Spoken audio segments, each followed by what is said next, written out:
Good afternoon, everyone. Welcome to the Environment Sustainability Committee meeting. We have pretty stacked agenda. A lot of good initiatives that we're going to discuss here today. And I believe there's an addition to the agenda. Yes, there is. So before that, I'll call the meeting to order. Declarations of conflicts of interest, and it doesn't have to be pecuniary either. None. No? Okay, no conflicts of interest. Approval of agenda, and we do have an addition. Yes, with the committee's approval, I was wondering if we could add the Honeywell report onto the agenda that was discussed at council on last Thursday evening. It's the Honeywell report. That would be item I.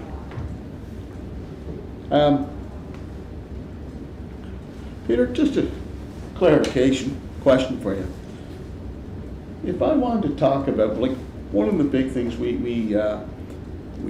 moved towards is LED lights, and we purchase LED lights here in the city of Cheryltown. For buildings or for? No, I'm talking about lights that we have throughout the city. On the lamppost? Yeah, lampposts, whatever we purchase, we move in that direction, parks, right? I wondered, would that be any different with Christmas decorations? We're already going in that direction. Well, I want to put that, if the committee doesn't mind, I'd like to put that on the agenda too. Jay? Jay, Okay. Christmas lights? Christmas lights, yeah?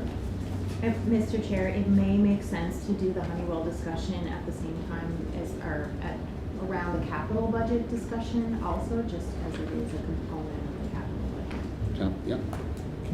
Okay, Can I ask something, Mr. Chair? yep. Under H, Stormwater Management Research, did we previously talk about this at this committee? I know we discussed it at Public Works. So these are sustainable practices, Your Worship? Yeah, That's no, not- I'm just asking the answer. Yeah. Well, that would have been previous, right? We have discussed it at this committee Yeah. level before. It's not in terms of recommendations, more in terms of best practices. Right. And then whether this committee would like to share some of those best practices Yeah. research with other committees. And it's also an incentive public works. The stormwater management has not. It's been brought here with the recommendation that it be referred to other relevant committees at the committee. That's all part of sustainable, moving in that direction. So are you making reference to your previous presentation? We'll discuss that when we No, come to it. I just want to find I out. know, but can we do that when we get to Okay. it, if you don't mind? Sure. No. Okay? So you've added Christmas lights? Yeah. Okay. Jay, everyone's okay with that? In favor? Okay, great. So, approval, okay, we have approval of the agenda. Moved? Second. Yes, sir. Motion's carried. Approval of minutes. Moved? Second. Business arising from the minutes. Any questions, any concerns? Any thoughts, any analysis? Post-mortem? No? Okay. Reports. The Environment and Sustainability Capital Budget for approval. Ramona. This is, Mr. Chair, this is the same budget that we brought forward last time. We did have a discussion on that, but I'm just looking for final approval from the committee to forward this to the Finance Committee. So the only changes I guess we've made is I did make a couple of tax adjustments. The electric vehicle was missing some tax added in, and there was a couple others that were missing some tax, but otherwise these are the items that we had included. You will note that at this point, we do have the energy retrofits for the energy performance contract included in this budget. And I know there was some discussion on Thursday night where that should land in our capital budget, whether it should be public works or sustainability. So I just wanted to note that there is some discussion maybe that we need to have on whether to include that item here or elsewhere. Is it in our terms of reference? This issue? Oh, yeah. It is within our terms of reference to identify these types of projects and bring them forward to committee. In terms of operational, how we implement those projects, it could be done by Public Works, who is responsible for buildings, or it could be coordinated through this department. That would be council's call. And it may, just on that point, it may be more placed in Omer's because they are responsible for all city-owned buildings. And so, although the initiative is brought forward from here, it may be going to them for implementation. And on their proposed budget, rather than here. So are you suggesting we just take this off the agenda? No, it still has to be endorsed because it went to council, and council said bring it back to the respectable committees, which is here, Public Works, Utility, and Finance. Okay, so everyone has to go at it, okay. All committees, okay. So what are your thoughts, Mr. Chair? Hmm? What are your thoughts about it? Well, it's just like the CAO said, it's brought back to the different respective committees because it's all interrelated. So due to the fact that it's all interrelated, we'll discuss it and bring our own thoughts, our own concerns, recommendations, doing our part as one of the standing committees that's responsible. So could I ask, of the $5.5 million detailed budget is in progress? We can cover that in the item that we requested to be added to Yeah. the agenda. Yeah. But is this over, like I'm just trying to clarify, Mr. Chair, from last week's meeting, is this over a number of years? It would be over 2 fiscal, maybe 3 fiscal years. I think 5.5 million. And this is with Honeywell.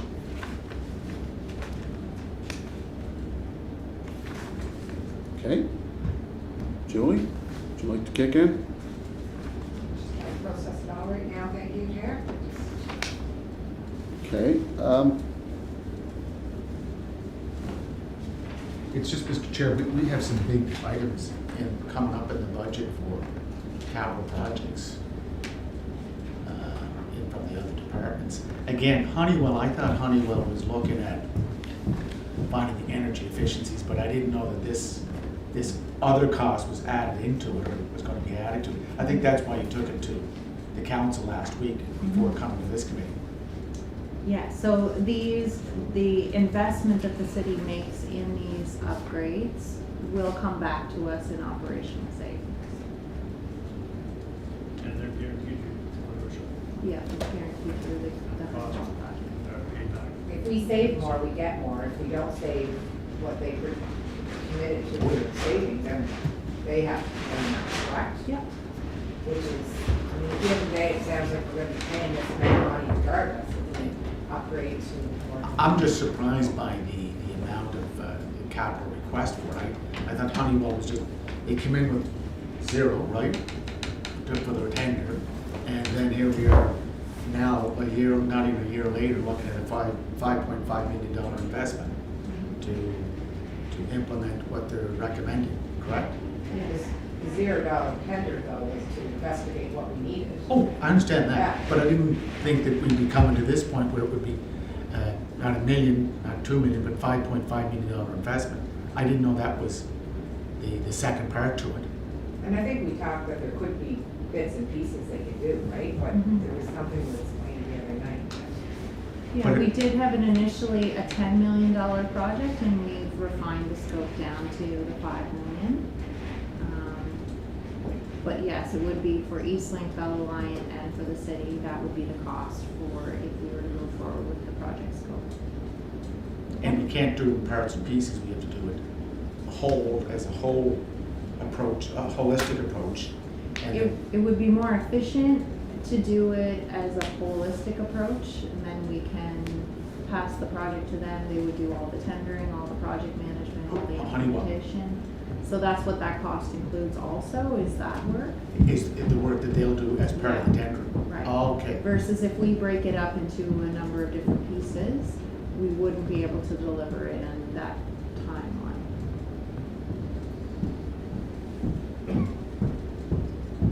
Well, I'll vote forward and on to the other committees, sir. I think we have to get into the weeds of it. I support it moving forward. to do that. If we're gonna really talk, we're gonna promote sufficiency Yeah. factor. And, you know, as I said to Mr. Kelly, this, the best time to borrow money now is now. The Bank of Canada's down to 0.25%. You know, get a loan for 2%, amortized over 20 years. Not bad.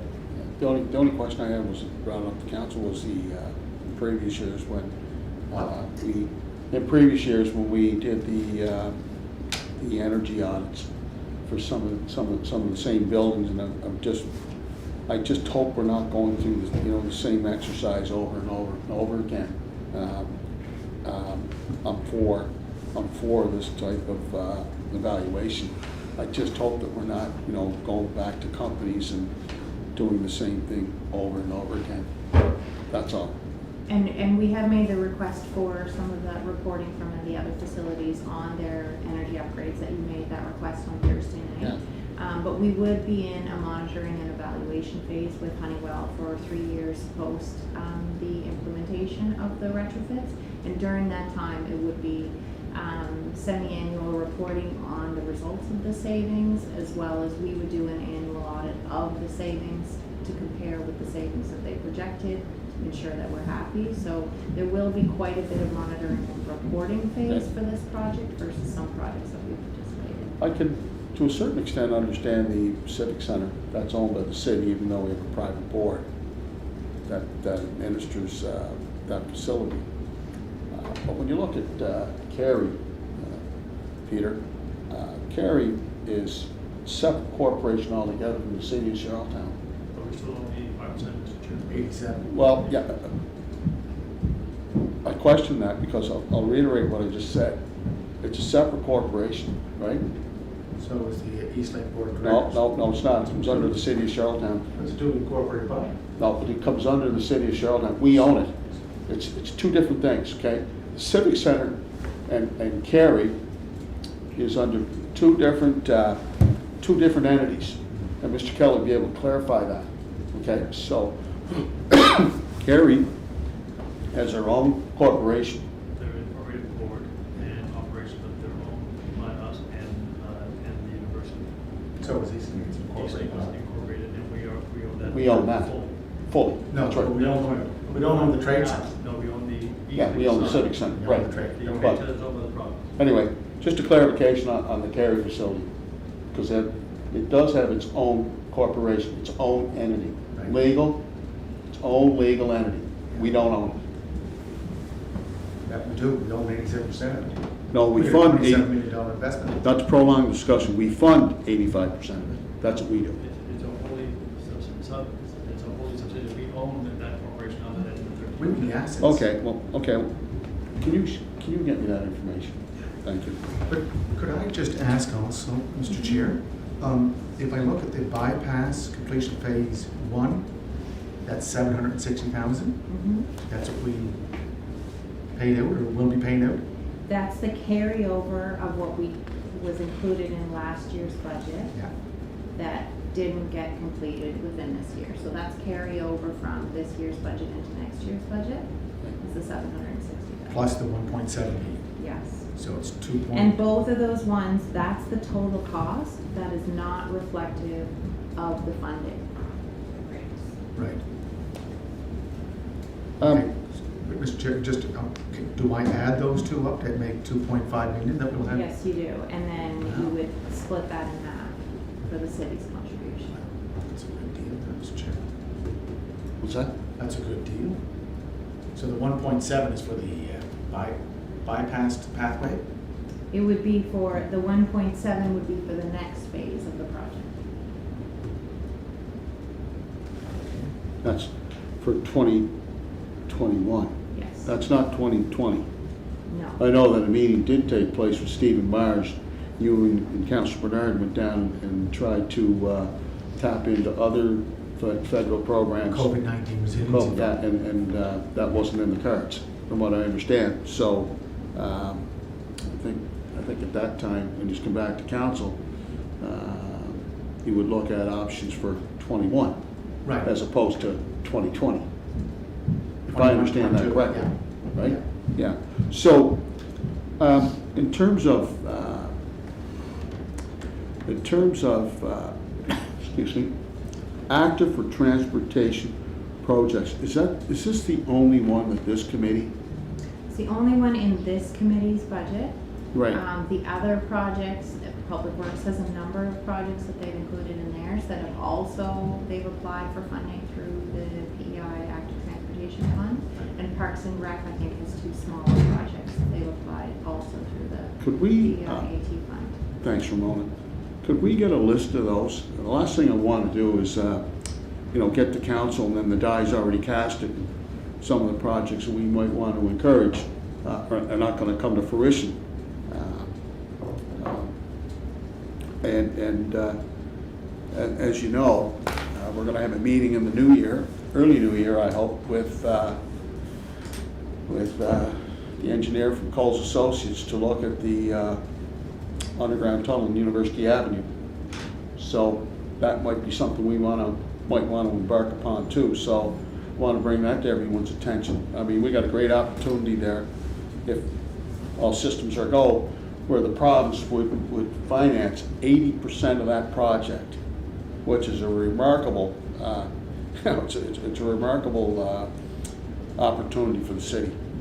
I think what the minister said to us when we brought it up is that we can apply for the 80%, he didn't guarantee it to us. You know what? I don't know what kind of meeting you had, but the meeting I had, 80%. Reference the meeting that you just referenced earlier. Oh, yours? Yeah. And what you went down for? Yes. Okay, now I'm talking with the underground tunnel. No, same thing. Why No. don't we keep going with all this, and that's great. Pardon me? Let's just keep going with this. Right. Anyway. So, transit capital budget, Yeah, so the environment sustainability budget is passed to this committee. Right. It's all set. Okay. oh, I'm sorry, Rona, you mean the first item? Yes. Okay. Approval for the first item? Okay. You know what, Rona, I apologize. So, Peter, if the underground tunnel on University Avenue was a go, after we hear the presentation, would the funding come from this committee?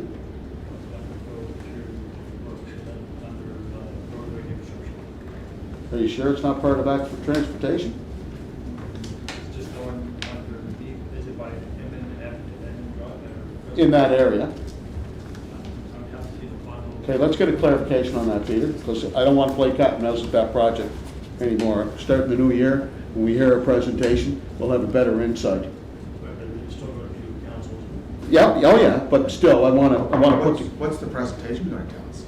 well, he's going to give us whole general overview, right? That's what we agreed upon as a committee. Correct. And Okay. can I just ask for, just while we're talking budget stuff, so I know you said that Public Works and Parks and different places are also looking at actors. Do we have a vision of kind of, I know we talked to the bike group and stuff, of what that looks like, and, do we need to add more into our active transportation wish list as far as different things? It's the time that we can at least shoot for the stars. You raise a good point. Well, Julie, I think you raise a good point. We're all wanting to increase the active transportation and safety measures. It's something we should be looking at. Well, just on Julie's point, I know that I've been contacted by residents of the city of Cheryltown, particularly in the old part of the city, that talk about how dangerous it is and how unsafe it is when it comes to active transportation, whether it's cycling or jogging or running or whatever the case may be. So I know we're scratching the outer surfaces, but maybe we need to put more monies in the budget to look at other potential projects. I think you raise an excellent point. Everybody to kind of identify what our priorities were ones. Yeah. I know I have places that I would love to see more. So can we add another $1 million? Look, I'm totally in agreement with the councillor from Ward 9, because there's a stretch of road up there on McCrae Drive that it stops, like it's At the Horseshoe Development? yeah, it stops, and then you're back on the roadway. Yeah. So that would require ditch infilling and putting a pathway in. Well, I know that Councilor McKay has been advocating for that for a number of years now. She's been persistent, and coupled with what I just said about the old city, We have many people that want to cycle across this city, and they don't feel very safe. So, Well, I think we're seeing the priorities, right? The bike lanes happening and the bridge, we're seeing people that are starting to invest in that. So it's time that we maybe look at how do we want to make sense of all of what money that's being invested. okay, so with $1 million covered, Could we ask the manager to go back and just do an assessment? Is that? okay, Yep, I can, and then we can. Part of our challenge is whether or not we can get extra funds from the province. Again, if they add funds, that's great, and we have given 50 cents of dollars for these. but we can explore it. Absolutely. Okay. I just Okay. caution that. Could you please flag that in a And it doesn't moment? have to be, like $1 million would do something, right? Or like if you put in Sure. more money, it's not like we're gonna get everything done, but it's again, it's just that little bit moving forward every time. Well, Councilor McCabe, I agree with you wholeheartedly. So, yeah, not just one project, I mean, Right. we could, we should be promoting more than one project, Yeah. It's good. right? More than just, you know, Can we just continue on with the budget, Mr. Chair? Or did you jump to transit? well, I was gonna go to transit, but then, Could I just ask a couple of questions here? yeah, sure. Purchase of bike racks, Mhm. cost share program, 27.5. Do we still have an inventory of their public roads? We have one, I think, remaining from this year's 10 that we purchased, so this would be to purchase an additional allocation for next year, as well as we've completed an inventory of bike rack locations and identified some gaps where we would want to put city-owned Perfect. ones in place. And Mr. Chair, the 3 indoor locations for water refill stations, have we identified those as? We have not, so next step will be, we're doing just an inventory. We would want to focus on those community centers or those centers who had a lot of public access to put in the water refill stations and then one outdoor park area. We haven't set where that would go, but the idea is that this would help sort of move water access improvement to our own facilities. And we have put them in schools, right? Utility has sponsored them in schools Right. in the past. Yeah, which is a great program. It can't be used now, I don't think public fountains are allowed to be used in schools. The filling stations are allowed, Are the they? fountains not allowed, because they fill their own bottle. Oh, okay. So that's why they are really imperative this year. And just one last question, Mr. Chair. Improvements to trail road and signage for wayfinding. Did we not spend $38,000 this past year? We did, so this year we did road signage and safety signage, but we didn't include any wayfinding signage. So this is like, the idea here is kind of a phase 2 of our signage improvements. And now it's like, how can we make it, when people are using the trail, where you're accessing different services, when you're using existing bike lanes, where you can access different services or connect to other bike lanes. That would be the idea there. Community vegetable planters and signage. So that would be just to buy 2 new vegetable planters, right? Do you think that's an awful moment? We have our own capacity challenges in maintaining them, so we wouldn't necessarily want to go out and purchase them for everywhere without having appropriate staffing to Would support 2 them. more be, like, would 4 be out of the question? What's your thoughts on that, Jessica? Those are mainly to replace ones that are dilapidated and need replacing. What we plan to do this winter is to launch. Right now, we don't really have an application process. If a resident wanted to start up a food, vegetable planter program in a park near their house. So we were thinking this winter that we would launch a program. So we've identified areas of the city where it would make sense to have access to those, and a process for people to apply to have that. So we're not quite sure yet what the demand might be. So right now, this is just for status quo to keeping the ones going that we already have and replacing the ones that are falling apart. But then I think I would say once we get this application process launched, we'll get a better feel for the demand out there from the public for these. But the budget will be passed, right? Yeah, so it would be the next year that we could, if people apply to be part of the program in 2021, they would get the plan. Well, for what it's worth, I anticipate that you'll get a lot of requests.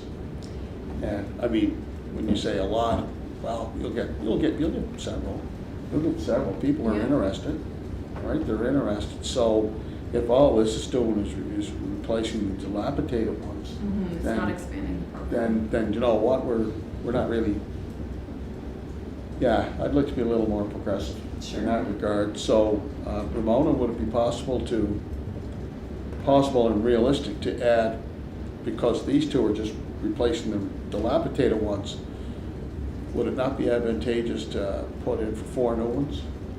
The only thing I'll raise is that they're maintained by the Parks and Rec Department.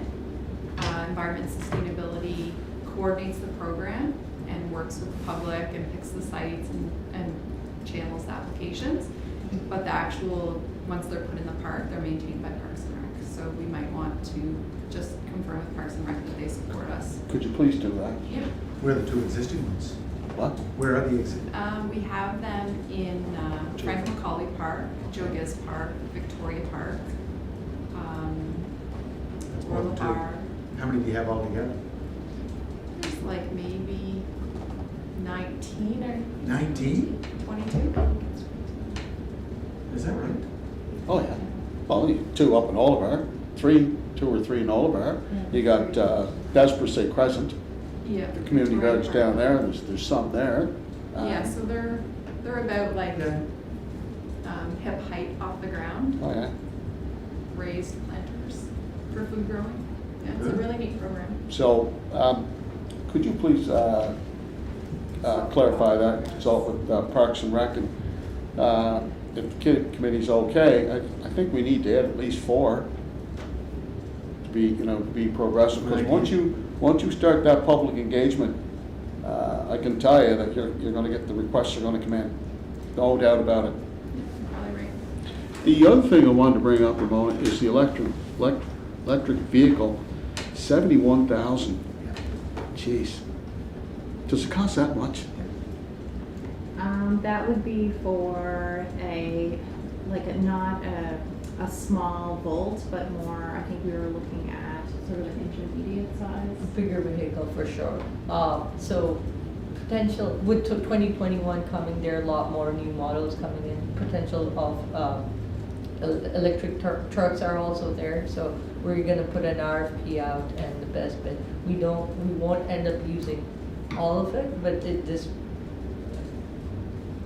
this is the amount we're just asking for now. Peter? And there's a rebate too, right? Yes. 10,000? Depends on the vehicle, Yes. 5 to 10. The public works are also looking at these as well, so there may be crossover we may have to look at, and so there's more interwoven cooperation. The charge stations also have to be added as well, not only here, but if the cars here, but also as the public works res, and also at the new utility building for recreation. And so it's a bit of a bigger question, but staff are just saying this is an avenue they wish to proceed towards. Whether it's this year or not is a question to remain with the council. Okay, so Peter, are we talking 1 vehicle or 2? There may be 3 or 4. 4? By the time we're done. But not in this price here. Not the That would be 7.5. the public Depends, Your works. Worship, that may be more than this. There is one going for recreation that they do want, it's a vehicle truck, electric, a small one, like a lorry, that they would want to put through and use in Victoria Park. So there's a number of different styles and or uses that are coming forward. And that's why a bit more integration needs to be had. In terms of the electrical vehicles versus, the ones that operate under gas, using gas, what is the lifespan of these electrical vehicles? What's the lifespan, Ramona? Does anyone know? The Like, is it biggest 5 years, issue- 10 years? It's 20 years plus. The biggest issue is batteries, and that's the unknown. It has been for quite some time. Some work very well, some not so well. But with the warranty provisions and then what kind of work we may be able to cover that entirely. Okay.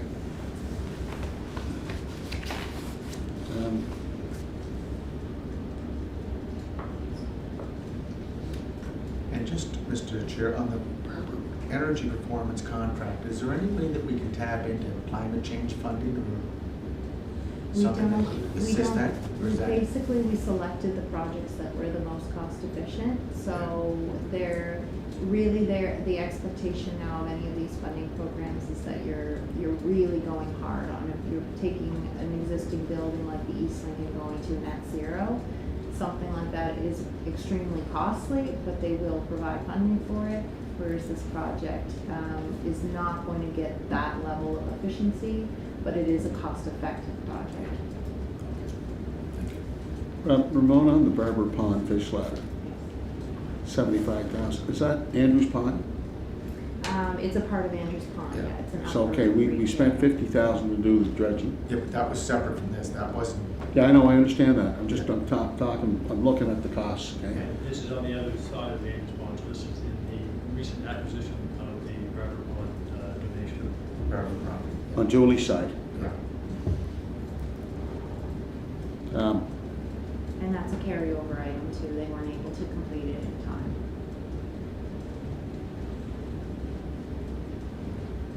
Okay, so you arrived at the figure of 75,000. Is that enough? Is it too much? Is it, That's the what's, request that they made to us.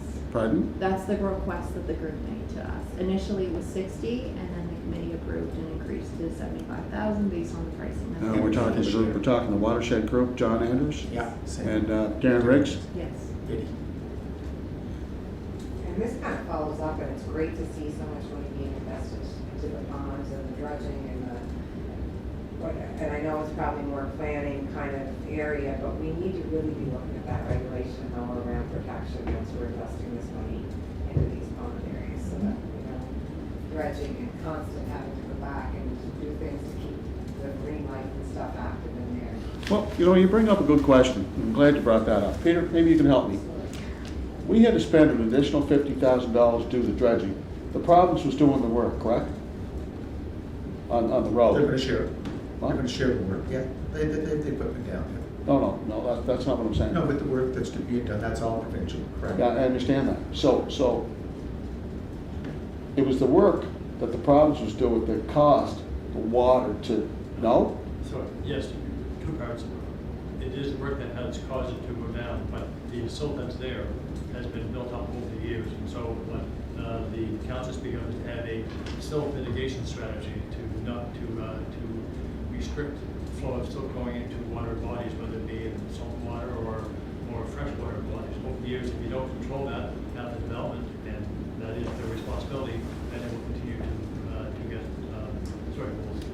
to go on. But we did, a few years ago, we did spend money on dredging Andrews Pond. Do you remember that, Peter? Or maybe it was before your time? There was Okay, it's before your time. $119,000. Pardon me? The city spent about $119,000 to. Years ago. Yeah. Years ago. So, okay, so we did it then. We thought we had the silt under control, but lo and behold, we didn't have it under control because now we're making another contribution. So it's the same thing in the harbor down by the North Monday, as you recall. Council approved a 7-year program of funding them to also dredge their area because the silt is coming back there as well. So it is an ongoing issue that needs to be Same addressed. as Summerside. And that is why there is a strategy that needs to be had in terms of that silt mitigation. So if I look at what we're proposing here for the fish ladder, which I think is a great initiative. I think the residents will really enjoy that, Julie. Do we know for sure, once we embark upon this project, Peter, what's the predictability that the fish ladder and what we're proposing to do will be not only effective initially, but sustainable over the long term? I personally don't know, but I presume the people who designed this ladder would know how and what would be done to ensure its use and its ongoing purpose. Obviously, they were going to. So Ramona, do we know that there's going to be well, obviously there's going to be an expectation, but when we come back to predictability, do we know that predictability is going to be there, whether it's over a 5 or 10 year period or whatever the case may be? On the silt? on the longevity of the fish ladder. I can get some additional information for you from them, but we kind of let them make the recommendation Okay. on what it is. Just tell them we support it. I mean, I support it, but I just have some, maybe we should have them in to meet with us sometime. You know, I mean, a lot of respect for John Anderson, what Darren's done, and, I mean, they do it free of charge. I mean, I'm a big supporter of what Darren Riggs has done. So maybe we need to bring them in and have a special session with them and ask those questions. Because I'd like to know about the longevity of you know, working on projects of this magnitude. I think there has to be not only longevity, there's got to be predictability, short term, the long term. So Julie, whether it's your residents or any resident of this city goes out and enjoys that, then that expectation is going to be there on an annual basis. Okay. Any other discussions on what we see that's before you? Staff like to kick in? Just on electric charging inputs, when do we plan to start installing our own electrical charging units? We're still finalizing the agreements, and once That's that's what we're done, gonna have they'll electric? be moving into. Up to 18 or 19, correct? Yes, 18.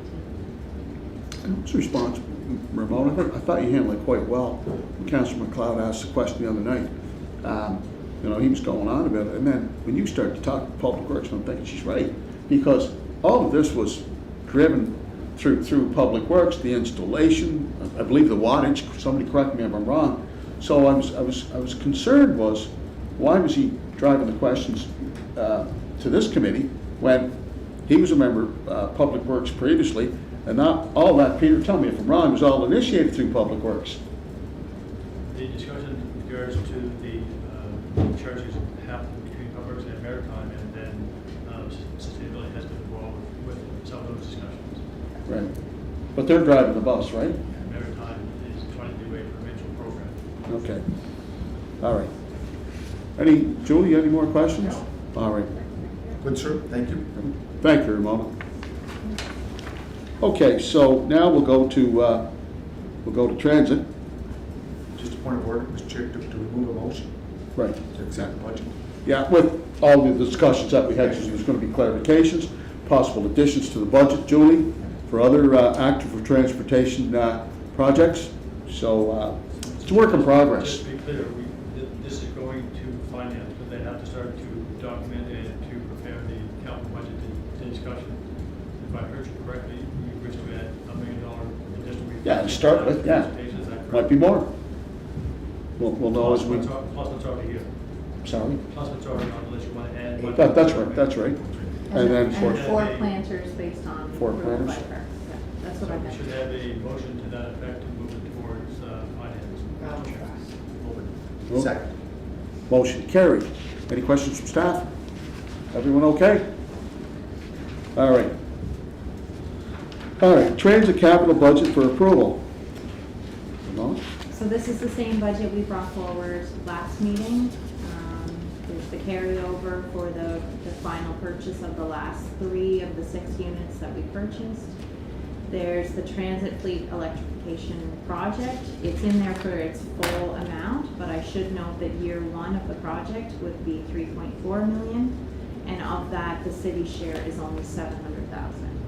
Can you say that again, please? So the project is a 7-year project. It's Yep. 24 million. But for year 1, it's 3.4 million is the total cost. Okay. And the city share is 700 of that. 700,000. That's a pretty good deal. Yeah, it's an excellent deal. It's heavily funded. We have a lot of support to move forward with this project. Are we able to, Ramona, on an annual basis or projecting forward, excluding, you know, this whole pandemic, are we projecting increase in ridership? I think you brought up before, Julie, expanding the routes for the transit. Is all of that factored into the purchase purchase of the new vehicles, and are we going to be able to, let's say we want to get even more, we hear people talking about they'd like to see the service expanded, whether it's the routes or the hours or the days, all of those things. Are we going to be able to accommodate that? Is this all factored in? Yes, so we did quite a bit of discussion with this committee last year before our budget, and prior to COVID, we had an operational amount in our budget where we were looking to increase both frequency of the routes, longer service hours, and adding some new service areas. COVID definitely made a difference in that. And the other limiting factor was the number of units that we had to move through the system. So we needed more buses in order to implement that. We're moving from 11 bus system over a course of 8-9 years total. We'll be moving up to a 20-unit system, which will include 18 full sizes and 2 of the minibuses. And that will allow us to do on-demand pilots. It'll allow us to do service expansion. It'll allow us to do better routine maintenance on our buses because we'll be able to take them out of production. But that is the intent, is to grow the system and make it more appealing to a wider variety of users. Would Sunday be on your radar to enrollment? Expanding Sunday service was one of the initiatives that we brought forward in our operational budget for last year. I have a constituent, 2 Saturdays in a row now, just to bring everyone up to date. She had concerns about the transit going to Stratford. I don't know if you heard about it, Ramona, but anyway, the bus is supposed to be parked on the south side of Grafton. It kind of alternates back and forth if they're not aware. If I take what she says is correct, or maybe my interpretation of what she said, one time the bus is on the south side of Grafton to go to Stratford, another time it's on the north side of Grafton. I don't know. I just wanted to bring that to your attention because, again, they're looking for consistency as to where to be at a certain time to jump in the bus so they can go to Stratford. And then, I know this is not capital, but I have to ask you a question. Are you allowed to take pets on the bus? You can take service animals on the bus. I don't think you can take a dog on the leash. Or a cat? If you had a cat You and can't a take a carrier, maybe. Pardon? I can clarify that. I'm pretty sure this came up, and it was like if they're in a carrier, like if you were taking your cat to the Yeah. vet and they're in a carrier. I was into a situation on Saturday. Anyway, the lady phones me. She's fighting with the bus driver. The bus driver phones the police, 911. Police goes and says, "You called me for this?" Anyway, What was it? huh? Wanted to take your cat on the bus? Or? Oh yeah, and she wouldn't get off the bus with the cat. So I'm on the line. She says, "Well, I'm going to phone Mitchell." And then she said, bus driver said, "Well, get him to drive you over." So anyway, And you did. She should have phoned Top Cop, huh? Councilor Rivard. Bring in the drone. Anyway, Mona, could you please, I know it's a sidebar issue, Yeah, could you please absolutely. check those 2 issues? Thank you. Could I just ask, Mr. Chair? Yeah. The 3.4 million at the moment, and Councilor, I know the chair's heard this a lot. How many electric buses are coming in this first round? So the 3.4 million is all electric. All electric. It's 12 units. All, the 3.4 will cover how many buses? Sorry, so the 3.4 million is year 1 cost. Correct. So it's 2 per year? So those 2 will be electric? Yes. Okay, so they'll be arriving 21, 22? No, we would place the order. We need to have it in the budget in order to place the order. It would take 18 months from the time that we raise the PO to the time of delivery. Is that right?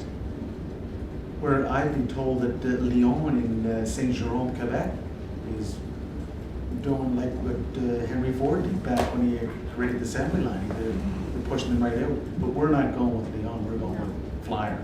Well, we'd have to do the tendering process. Right. I'll bring this up. I don't know if you're aware, but City of Montreal, the mayor campaigned on all these buses.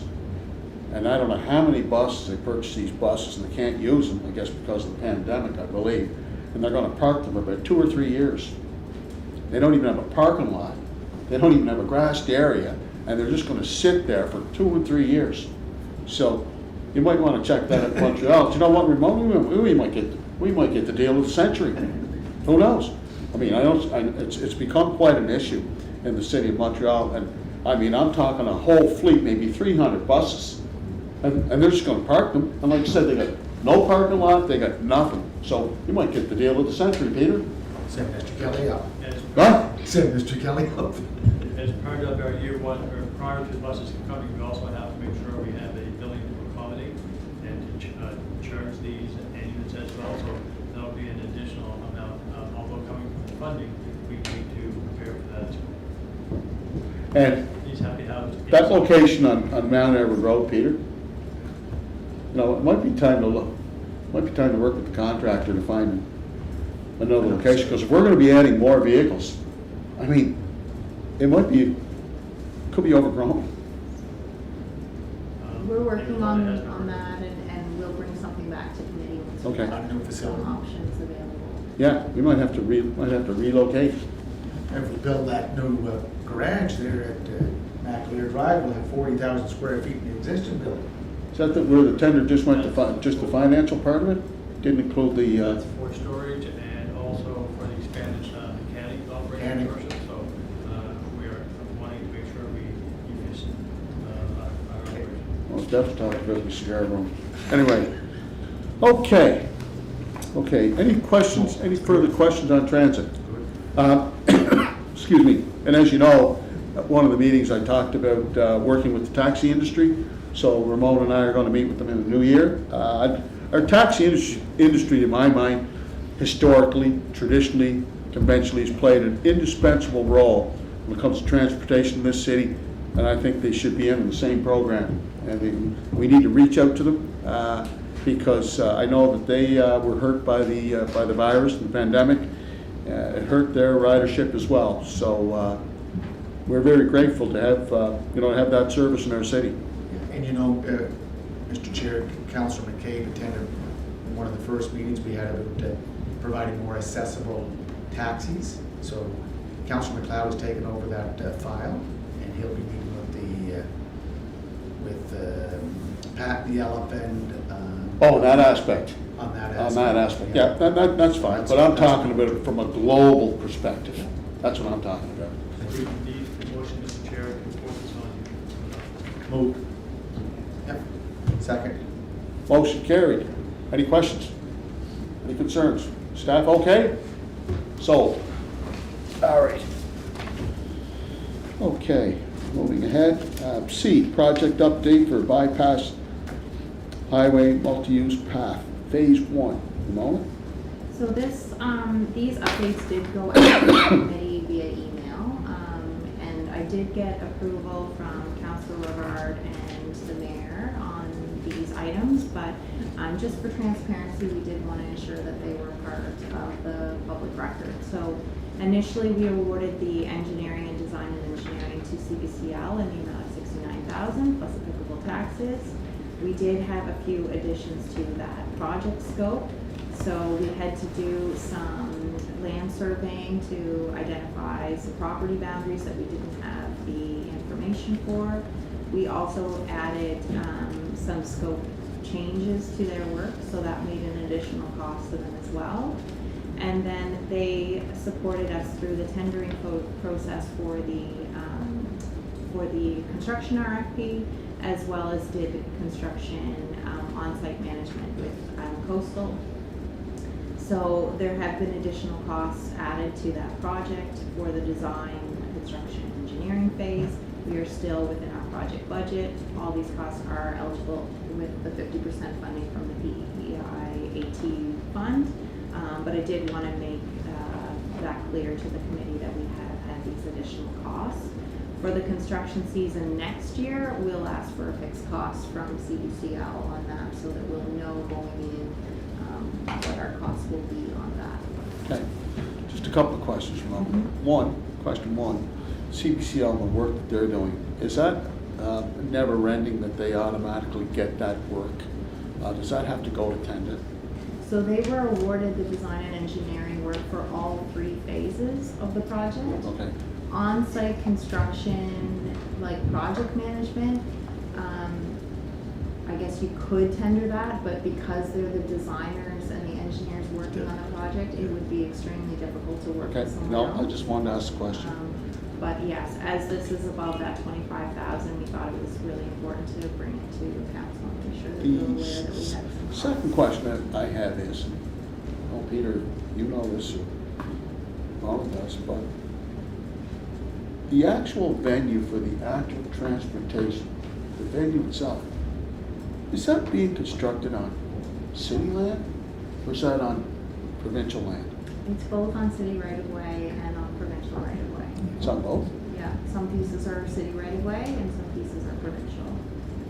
I had someone say to me the other day that they thought that that was being constructed on provincial land, the bulk of it. A lot of it is on provincial. Yeah. So having said that, and it's not that I disagree with the project, if the bulk of it, or the majority of that land is provincial, then why didn't they initiate it? You know, like if it's on their land. I mean, Peter, you're the one that's always telling me, council, we can't go here, we can't go there, private land, this is not our property, all that kind of stuff. So I guess what I'm trying to say, Peter, if it's good for the goose, it's good for the gander when we look at other projects throughout the city, regardless of what the project is. I think we have to have an open mind, because if we have an open mind here and we're able to make it work here, then to my mind, that sets a precedent. So over the years, we have partnered with the province on different projects. This is one that they really came to the table with both their land use and funding dollars. And so they wanted it done, obviously, for connection as we did. Sure. So I know. it came together.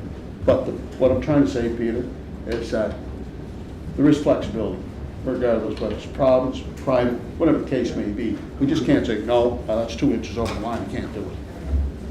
Thank you, Ramona. Mr. Chair, could I Yes. just ask, as you know, the arterial highway is provincial, so all the right-of-way on both sides belongs to the province. So That's correct. as Ramona said, the supermajority of this property is government property. Now, on the design change, when we go down Pioneer Drive, right, that's our property, It is, correct? yeah. That's our right-of-way. Mhm. There was also talk to go through Chapel Court, but then that was stopped because Yeah. some of the residents, there was a proposal to run a branch off Yeah. the pathway onto Chapel Court, then you could get right into the park itself, Hillsborough Park, but that was It taken was off the removed books. from the scope. Yeah, there's no other add-ons, right, at this point? Not that we're aware of. No, there was the Chapel Court.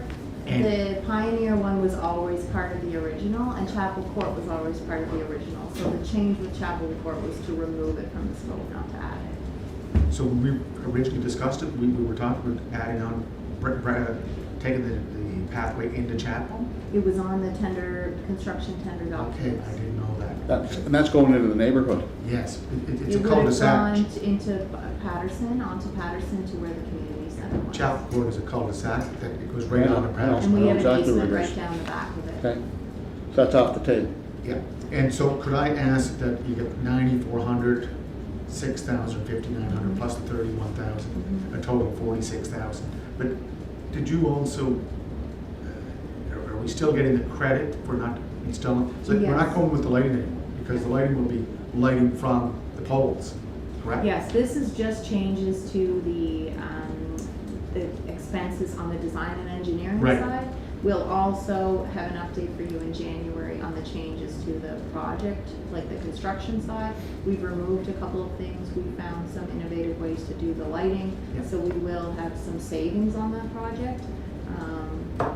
But that I don't have it clarified enough yet to bring to you. And for my final point, Mr. sign. Chair, is that the net, we will be saving on this project. There will be some savings, Because we're not installing new lighting and some other issues. other amenities. Yeah, so that's, All right. so it looks like 46,000, but I think net-wise, we're gonna be saving money. Okay. Any questions, Julie?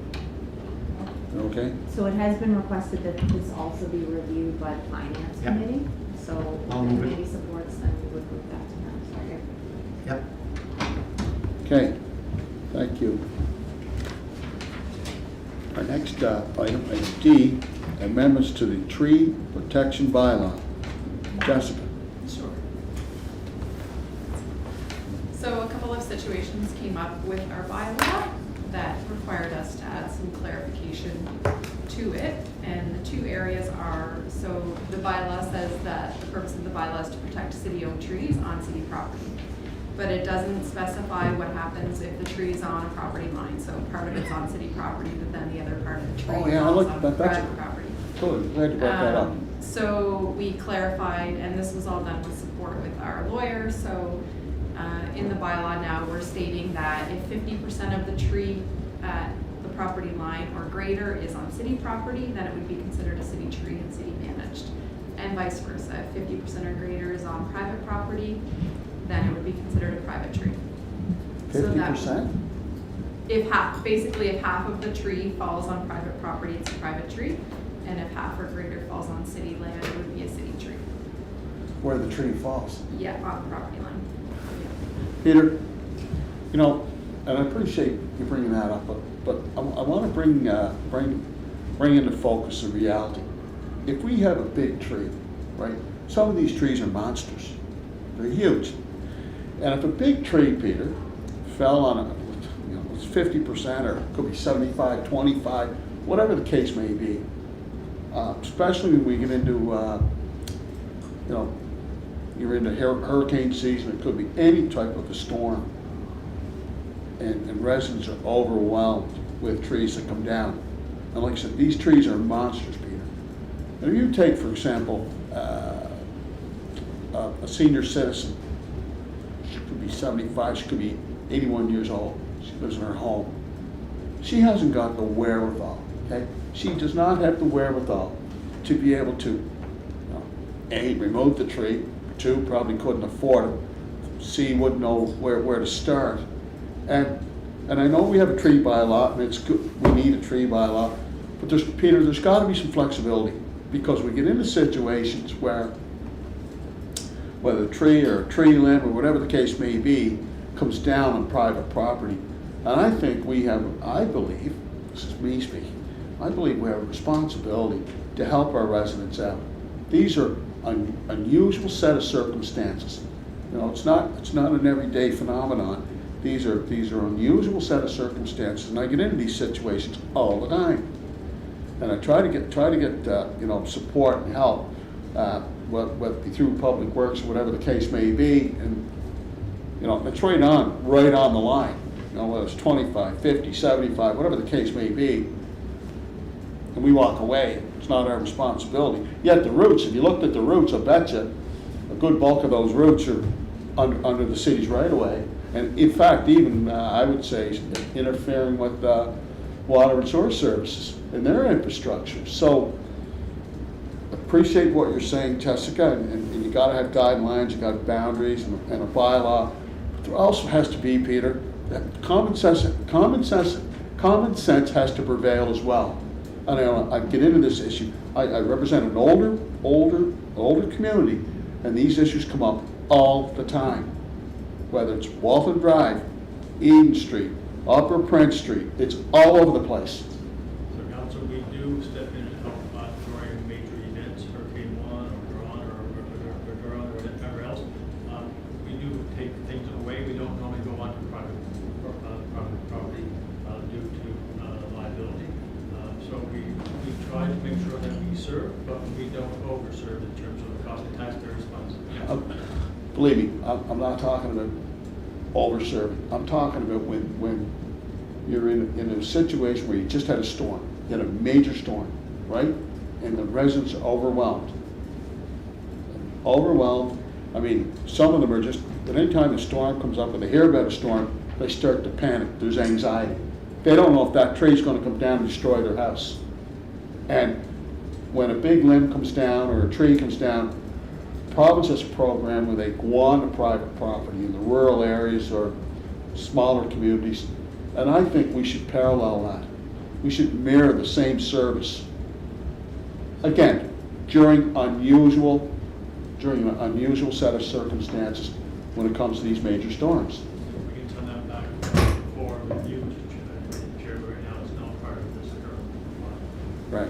Anyway. So I will add, so these recommendations are done with benchmarking with other municipalities and what their standard procedures are, and it's quite common for municipalities to make the distinction of 50% of the tree on the property line. And most municipalities do not provide private tree care services to residents. If that's something you wanted to bring forward, then It's not so much private tree care, it's in the event you have a major storm and one of those monsters comes down.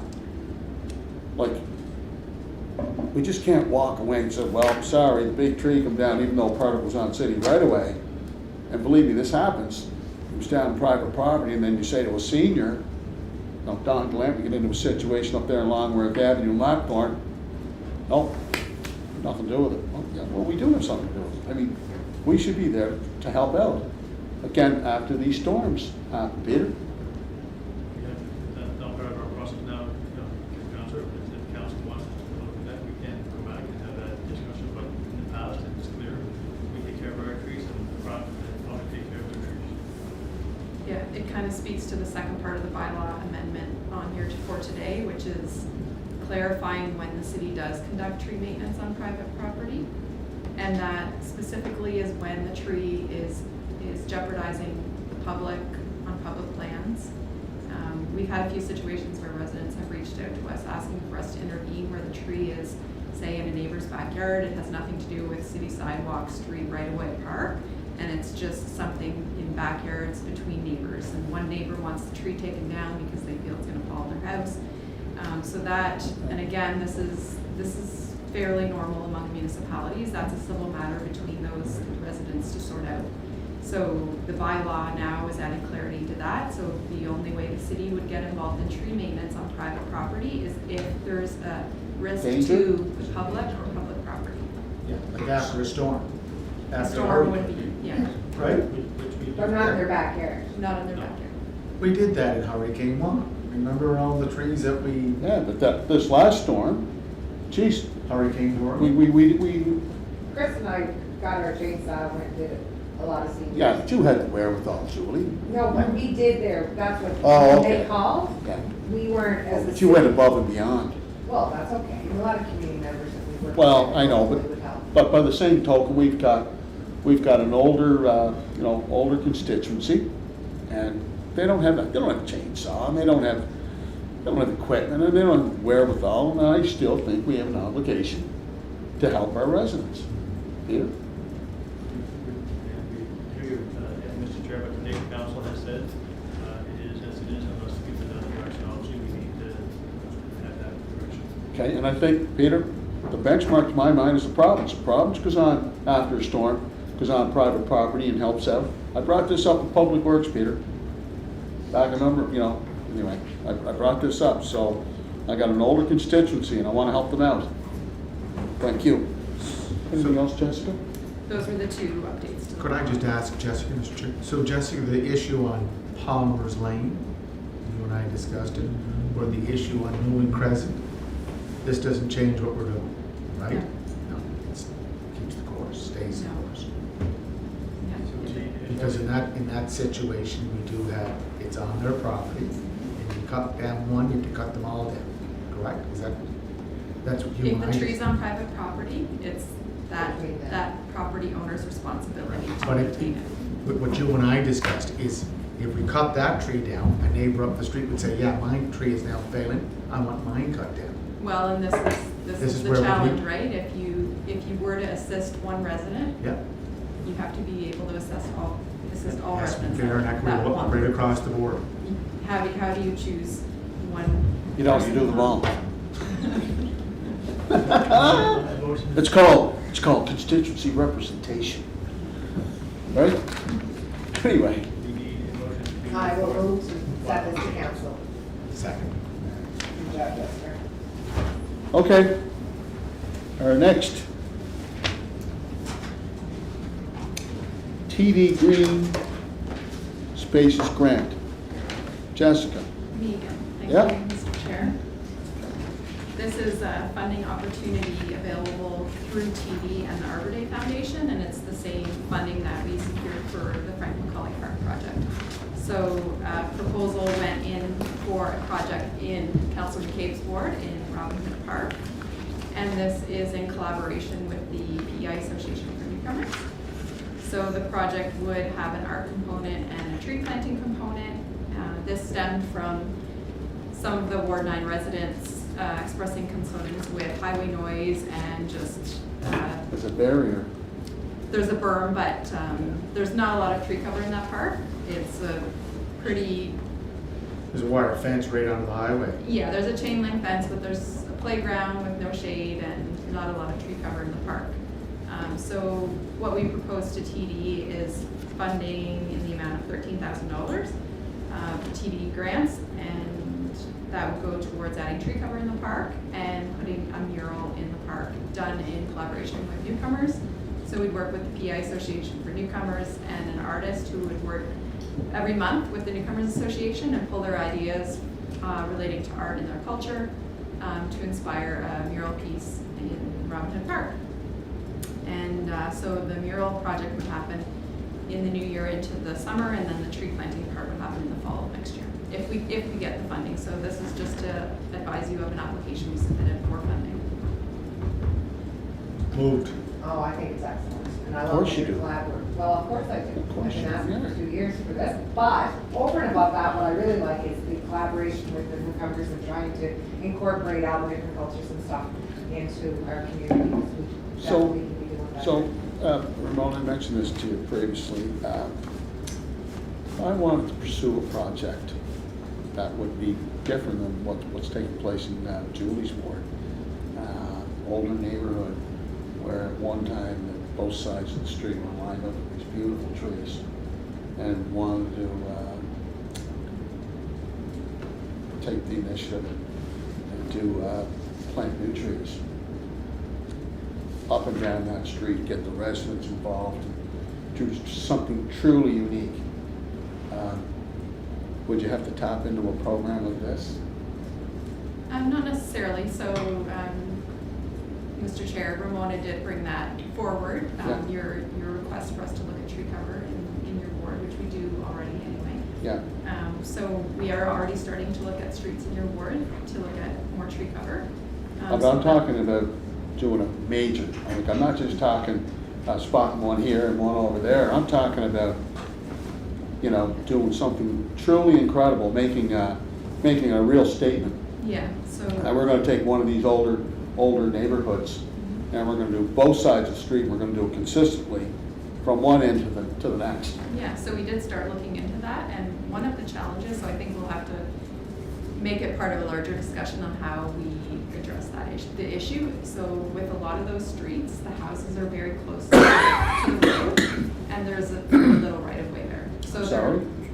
a lot of the streets that we looked at, Yeah. the houses are built very close to the sidewalks and the road, so there's not a very big right of way for tree cover there.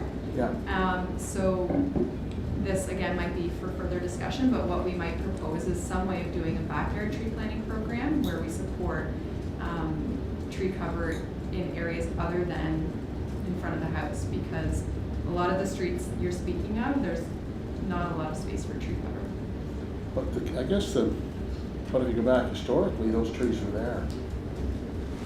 You know, a lot of those trees are there, and, you know, we had to take them down. when it was Yeah, I mean, maybe due to we the could Dutch walk- elm disease or whatever the case may be. I mean, historically, those trees were there, and they were a fascinating feature of Yeah, I those think it's- neighborhoods. Yeah, like, there's a lot of streets where you see like the big lindens and the big elms, and they're almost like right in the street, and we paved around them. So at one point, I'm guessing the streets were narrower, and we had more green space, and over time, they just kind of got swallowed up by roads and buildings. But if you were to go back now and try and add those trees back in, there's not a lot of space left anymore. So I'm happy to walk it with you, and we could look at. Yeah, maybe we'll do that. We'll take a walk. Yeah. We'll take a walk there when the weather gets better and look at it. Thank you. But I think it's a great idea for Robin Hood Park. Absolutely. And I've asked about those 2 billion trees the feds kept promising, but I guess, well, in the last federal campaign, the Liberals promised 2 billion trees, Yeah. and Jessica did look into it. Yeah. Where is it at, Jessica? Nothing was launched yet, though. Nothing was Fine. launched. Well, so you mean to tell me that trip you and Ronnie took out about? The trees didn't come with us. Huh? COVID-19 ended it. Oh, Peter, make a note of that. Nothing accomplished. Okay. Skunk and raccoon control service.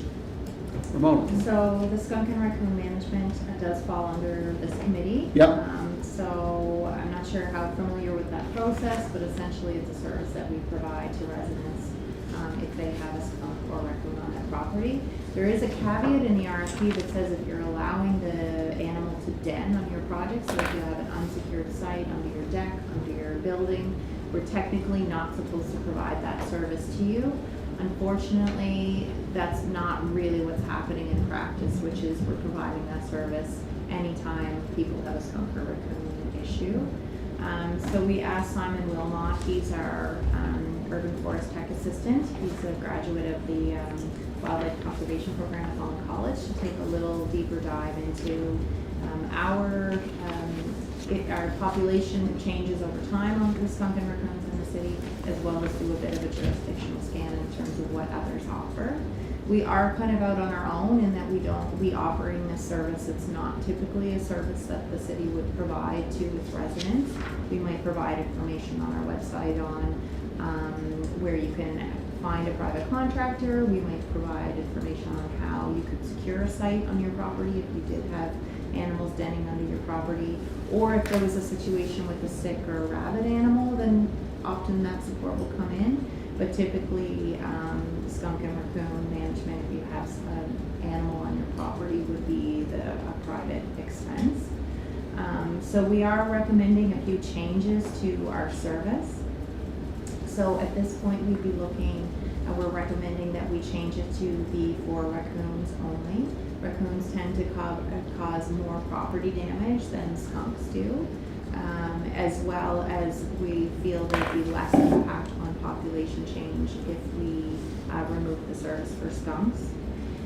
We do want to offer a rebate for low-income homeowners for skunk removal. So if someone couldn't afford to have the skunk removed, then we would have a process in place for that. And then just to make some improvements to our website and to the RFP to ensure that there's clarity around when a service is provided and when it's not. So is this going back out to the tender now? It is, so we just came to the end of a 2-year service, so it would expire end of December, but we asked for an extension with our current contract to the end of February to give us time to put out an RFP. Okay. Well, ironically, we had the skunk, traditionally, we always had the skunk program, and I was the one who was instrumental in adding the raccoon component to it, because of concerns I was hearing from the residents. Now you want to eliminate the skunk. How do you think that's going to go over in the community? I think that there is a level of expectation that residents can call and have this taken care of, but I think it's kind of similar to the tree issue. It's an issue on private property. It'd be one thing if we had a den site in a private park, in a public park, and they were roaming onto private property. In that instance, we would continue to provide the trapping. But in an instance where somebody has a barn or a shed or a deck and animals are living under that because it's not properly secured, it does seem like it's a private property issue and shouldn't be the city's cost to have the animal removed. You're talking the skunks. Skunks or raccoons.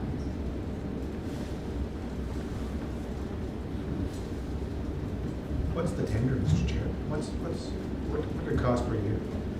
7,000, 10,000? We currently pay $6,500 plus taxes. And Mr. Chair, you remember back, it's in the background, you read it, 2004, remember, it was asked to eliminate the raccoon or eliminate one part? Eliminate all of it. And council said, No. Leave it as is. Yeah. It's not a huge cost.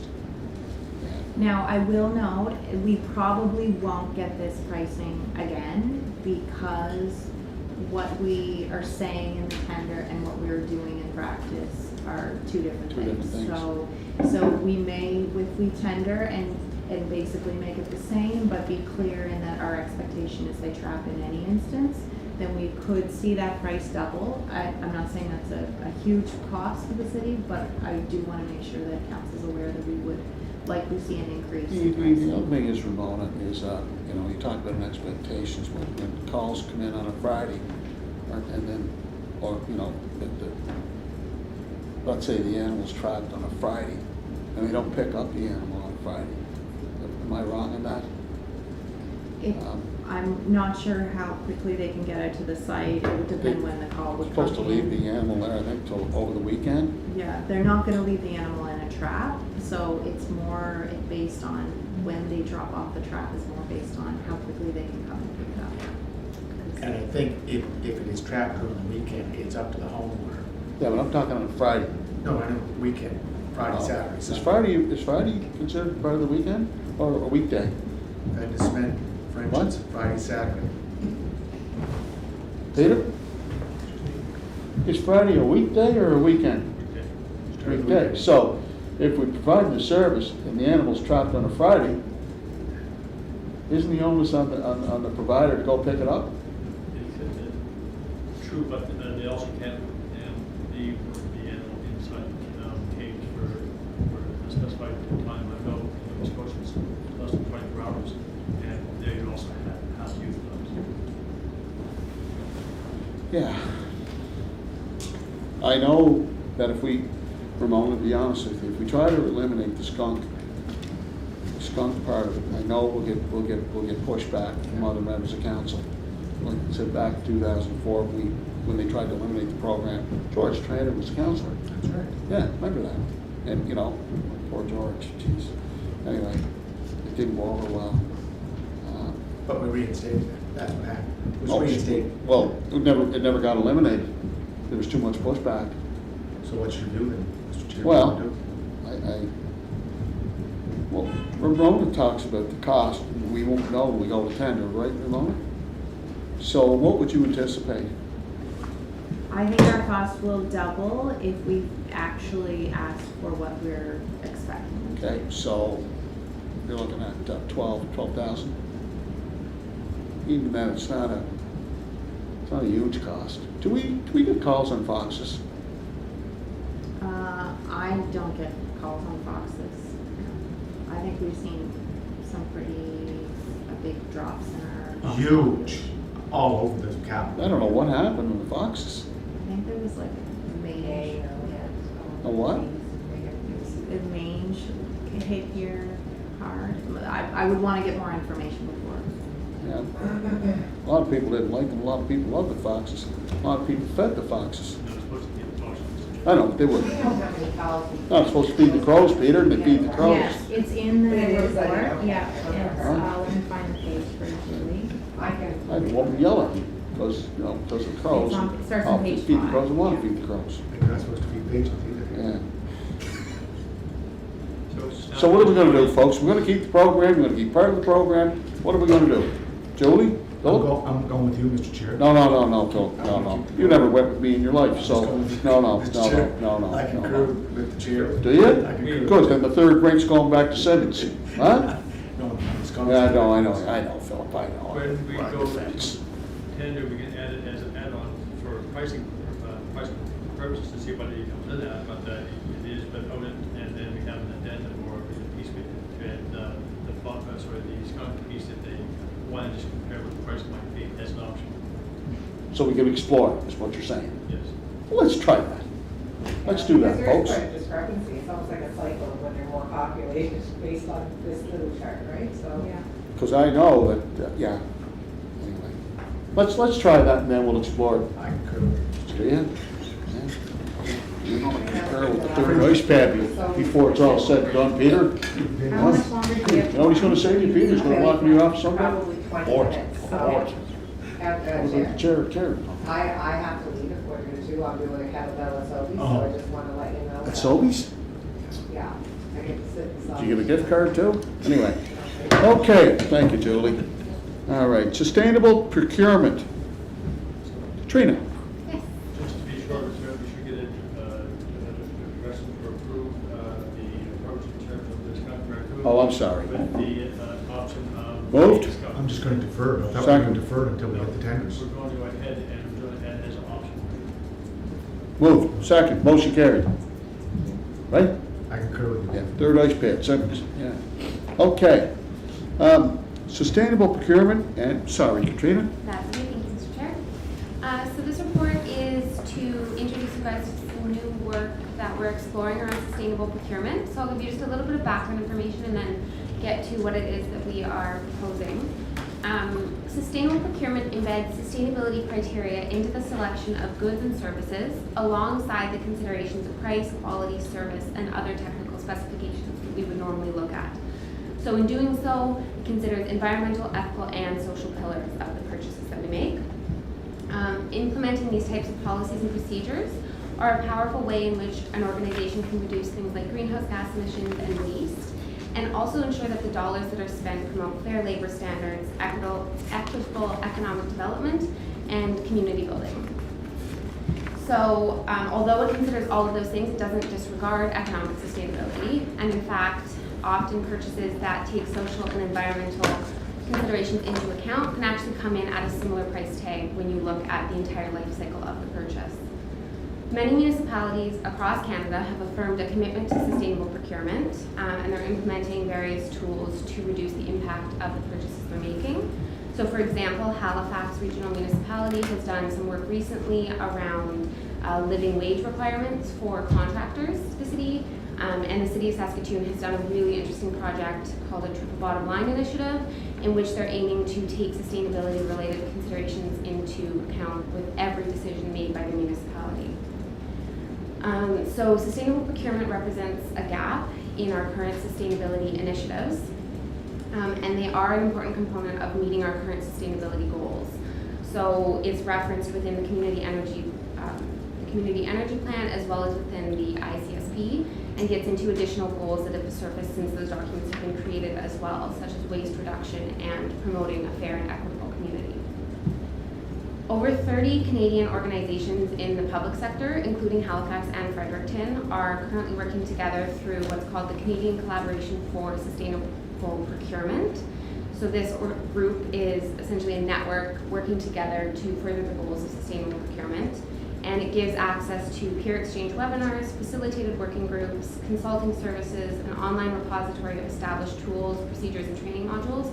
So a lot of those types of things are tools that would be easily adapted to any given municipality with a little bit of tweaking.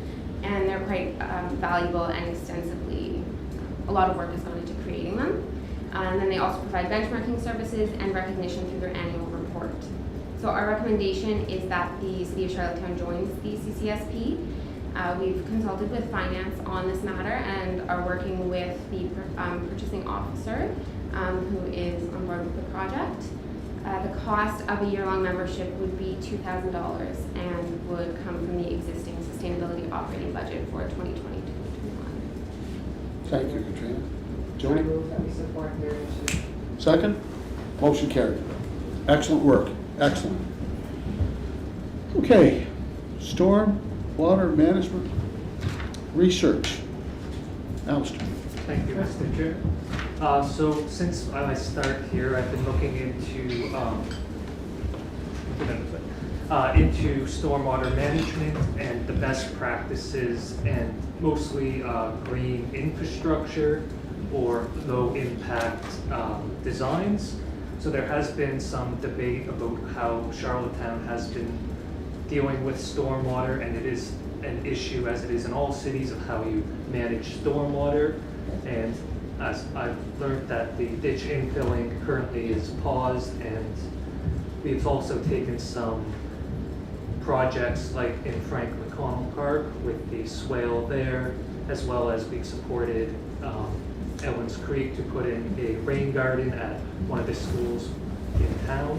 And what I guess we are proposing here is that we should be looking more at these best practices, like installing things like more swales, more ways to manage stormwater in a more natural way, and kind of move away from our traditional gray infrastructure like pipes buried in the ground, and move back to get our city's stormwater management to copy a more natural hydraulic cycle. So there's these approaches other cities have started to take and make ambitious goals towards this. And throughout many studies and many projects, it's been shown to be just as effective, or in a lot of cases more effective while being financially cheaper. So some of the other benefits may include reduced flooding, better water quality, better water quantity as we're getting this water to percolate back into the groundwater, which can be especially important to us as a city that relies wholly on our groundwater sources. It also encourages a better natural environment, more biodiversity. It also protects the riparian areas of our streams, and it's going to reduce the amount of sediments and other contaminants getting in as it gets filtered through these green infrastructure. So as we were discussing earlier with Andrews Pond and the fish there, these kind of practices can help capture some of that sedimentation that might be coming off streams or lock developments, whereas if it was coming into a more traditional pipe system, it would just be carried off to either a lake, a stream, or the ocean, and all of that sediment, water, grease, metals, and all of that just come out of a pipe and hit the bank or wherever it's coming out, and that also leads to issues with erosion, which further creates sediment loading issues. There's a lot of also financial benefits besides just the initial installing of these types of practices. There's a reduced build capital cost, reduced operating costs, reduced cost of repair and maintenance, and reduced infrastructure replacement costs.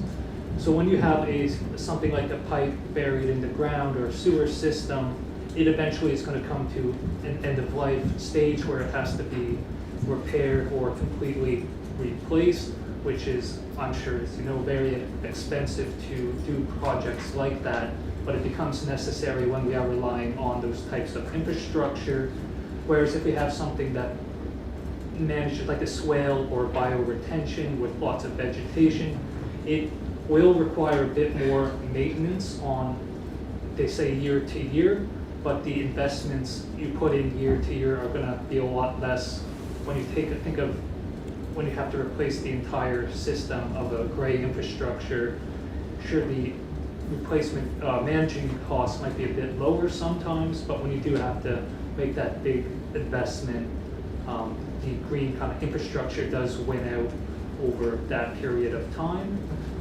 There's also some other benefits that might not be obvious to this. There's a lot of, when you have things like trees and green roofs or green walls or more vegetated green infrastructure, it can provide cooling services or insulation in the winter. It can also be benefits from the filtration of contaminants, can reduce health costs if you have people swimming in areas or if it's going to drinking water. There's also an increased, oftentimes there can be an increased property value or amenity value, because these are oftentimes an attractive design.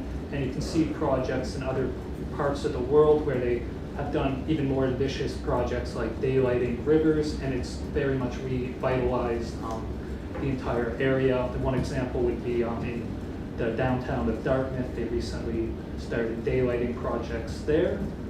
So there's lots of room that we can move from just doing smaller projects that we get from grant funding like TD, and we should consider, when we are looking at stormwater management, we should really be considering how feasible these low impact designs and using green infrastructure are compared to that. And there are some very ambitious cities that are doing things. I think Vancouver has committed to, or they did back in 2016, Vancouver Council approved a long-term target to manage 90% of its annual rainfall using green infrastructures. And you're seeing a lot, especially in Ontario and on the West Coast, you're seeing a lot of cities really taking these initiatives and making stormwater management plans, making kind of green streets or complete streets plans that include the management of stormwater through these kind of green infrastructure way. So I felt, in the sake of time, I'll leave it at that for now. Chair? It's a very good presentation, Alistair. Yeah. I believe that I think it'd be advantageous to have you in before, in council, to give that presentation, to give a more, even more formal presentation to city council, because that's a major issue with some members of council when it comes to stormwater management. You talked about how important it is to the water table. I know that it's been an issue for some of the councillors at the suburban communities. Some ditches are dangerous. They're very hard to maintain. But having said that, I think that information you just illustrated, I think it'd be very important, Peter, to have him come in and speak to council. That's the recommendation from this committee, yes, put it on the agenda. Yeah, I think, what you should do, Alistair, is do up a report, send it in to members of council, and maybe sometime in the new year, Alistair come in, make a presentation with Ramona, and I think we need to have that discussion, because there's philosophical differences. Okay, there's philosophical differences, there's a lot of, I don't know if I want to use the word polarization, but there's differences. And maybe with Alistair coming in and making that presentation, it might help bridge the gap. Julie.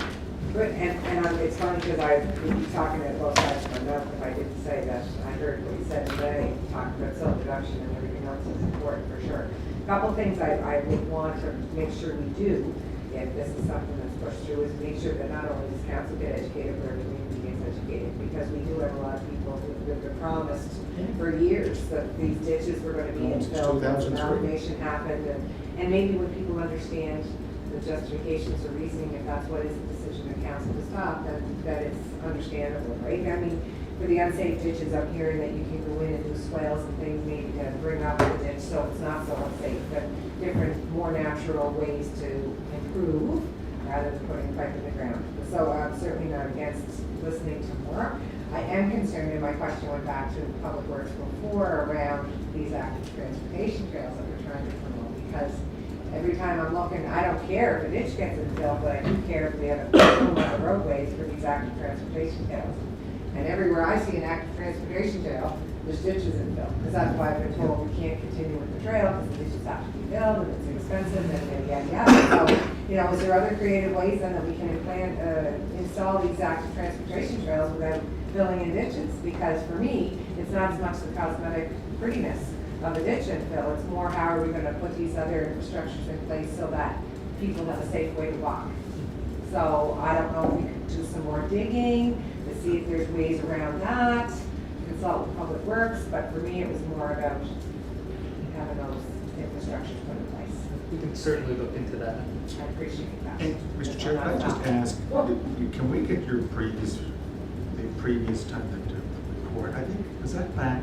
It was at least a year ago. I'd have to look Could you just back. find, And that's a background that you should look at too. We discussed this before, the stormwater management issue presented by Ramona.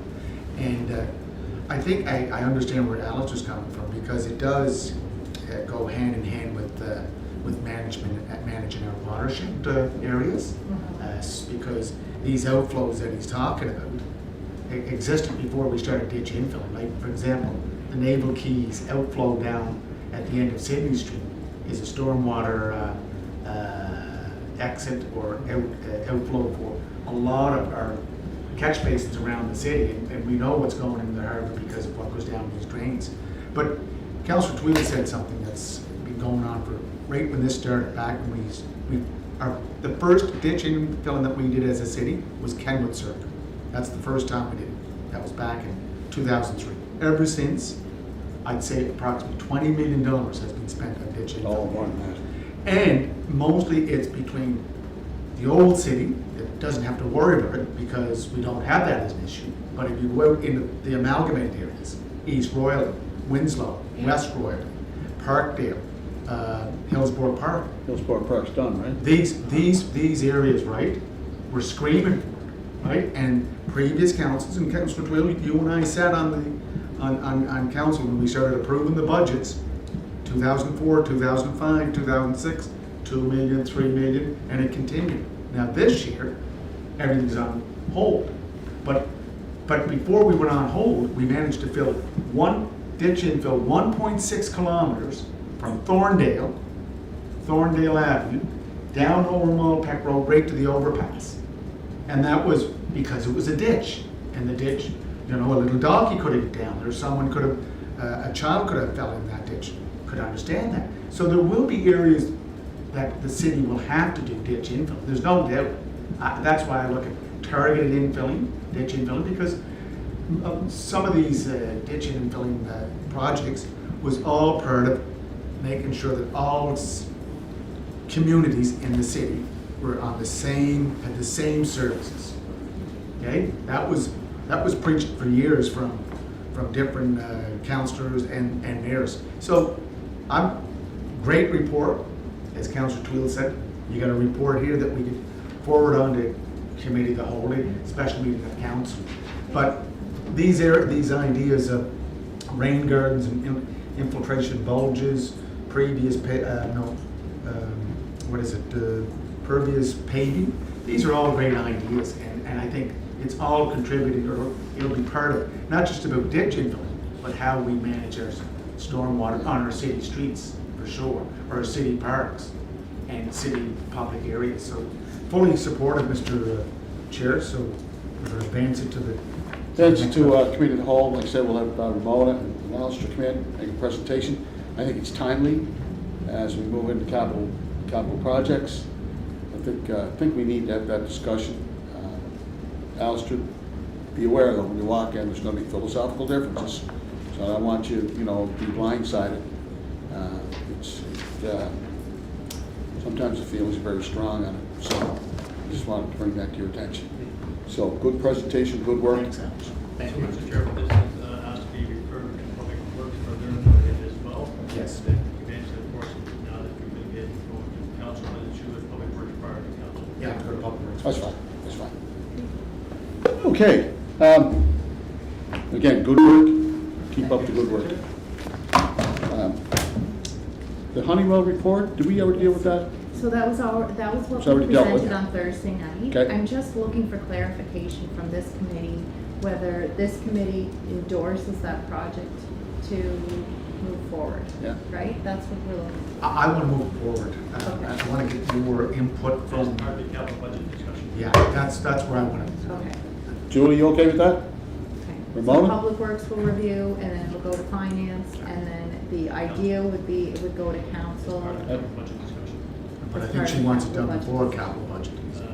Correct? It goes in tangent or... No, yeah, we'll go to finance. It would go to finance. Go to finance. And even then, so let's go to council as part of the capital budget. Yeah, but Ramona said, we're going to advance to finance. Sure. Are Okay. you trying to fast track it? No, she's not trying to That's I pass it. am, yes. She I is. am correct. That's- Well, finance, that's usually the procedure, right? Yeah. Well, And again, they may do it faster, they may want to make it part of the capital budget. Or we can make it a separate item. What would this committee want? Is this committee? what's the most effective way My at the moment? recommendation is that we consider the project Before not cap- on April 1, but in ASAP. January, or Okay. whenever the But I'll contract we're move that happy we with. support the manager's Just recommendation. Okay. to be clear, for council usually approves the capital budget in January. That's right. Anyway, so it is Okay. on that time. Okay. It'll be part of it. I don't think it should be fast tracked, I think it should be made part of the overall process, because 5.5 million is a large piece of the capital program. Yeah. But if Okay. it was approved in January, we wouldn't have to wait till April 1st for implementation? No, because Okay. capital budgets, it was approved, remember last year, I was in Ottawa with Ronnie, and they had a capital budget meeting and changed one of the projects I was looking for from it was, I think, a splash pad. It went from liquid to frozen. Yeah. And just, But you were on sides publicly. anyways, Okay, so it would be it'll referred very- on to be part Hear of the that, Julie? capital budget passed in January, and this committee is supportive of that. Yeah. Did you catch that, Peter? Mr. Chair? Okay, we just got one item. Christmas lights. Christmas lights. Ramona, one thing I brought up at the last council meeting, I'm going to push for is a better distribution of Christmas decorations throughout the city of Cheryltown. Certainly from a sustainability and environmental perspective, when we are purchasing Christmas lights and any other thing to do with electric, I think we need to be going along the same, the same logic and the same rationale when it comes to, whether it's be LED or what's the latest and greatest when it comes to. So I want you part of those discussions, Ramona. You have to be part of those discussions because I'm really going to push this issue of a much fairer distribution of Christmas lights and Christmas decorations throughout our city. This has been going on now for several years, and whether it's infrastructure challenges, whatever the case may be, those adjustments and adaptations must be made, and I want to move in that direction, but I want environment sustainability to play that critical, crucial, indispensable role. So, Mr. Chair, just be clear that they're already going down the road to LED, that they're not buying the old. No, I know, but still, I want those discussions, Peter. Fend it through. Mr. Chair, you can, but there's delegation of responsibilities. The Yeah, I know. city is not Yeah. responsible for that area, and needs to be done for public work. But the input would be valuable, yes. Oh, yeah. But the approach and the operations is done through public works, Mr. Chair. For now, I'm talking Still about. there. Yeah. I know it's still there, but I did recommend that Jolie's committee work in concert with Public Works. I think we need to form an internal subcommittee, right, with representation from both to plan it. And I want to see environment sustainability involved. Yeah, that's a council decision. Mr. I know it's a council decision, Peter, but guess what? Could I make a suggestion? Yeah. One way sustainability could support the other departments is we have a draft lighting policy. It hasn't been brought to council yet, but it would include same as our water policy. So anytime we do an upgrade to a light or a fixture in the community, I mean, I know it's happening already, but we could formalize that and we could work with the departments to finalize With that a wider wording. We wouldn't be area. involved operationally in No. that, but we would certainly, we need Well- that feedback to develop it. Well, when it comes to We could help purchasing them with that. purchasing new, I want to make sure that we're on the right track. But if there's a policy in place that's being missed, Mr. Chair, then we would have to be staff and follow that policy. So you are planning to have to go by putting that policy in Yeah. place. All right, but you know what I'm driving at, Ramona? I I mean, I definitely want this committee, I know we have the policy, Peter, we'll discuss it later. I want this committee and this department to play that critical role. But as you asked there, Mr. Chairman, you did ask economic development to Yeah, I did. work with Public Works Yeah. to look at an overall plan for the city. Yeah. And I must say, you go to different parts of the city now, it's a lot better than it was. Yeah, but you know what, And it's still- improving. Yeah. I understand they are, the staff is working collaboratively together.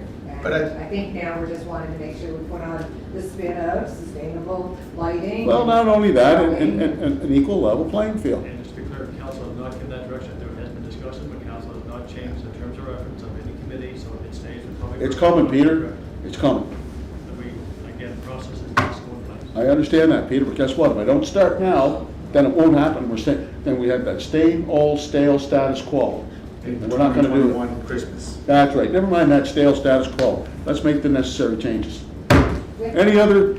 Merry Christmas. Yeah, Merry Christmas. So is there any other? Merry Christmas, Joyeux Noel. Peter, he's gonna walk into your office someday, bork the third pad of UPEI. Okay, is there anything under new business? No, Merry Christmas. Okay, just a minute. I'm gonna listen to your propaganda 7 days a week. I want to thank the staff for all the great work that you've done. It's been a real privilege and honor for me to learn from all the great initiatives that you brought forward. It's a real testimony to this department under Ramona's leadership. So let's keep it going in the new year. And you've heard of openness, transparency, and accountability. I would like to introduce truth, transparency, In collaboration. Right. cooperation, compromise. Great work. Merry Christmas. Merry Christmas. Thanks, guys. Thank you. Thank you. Thank you, everybody. Thank you very much.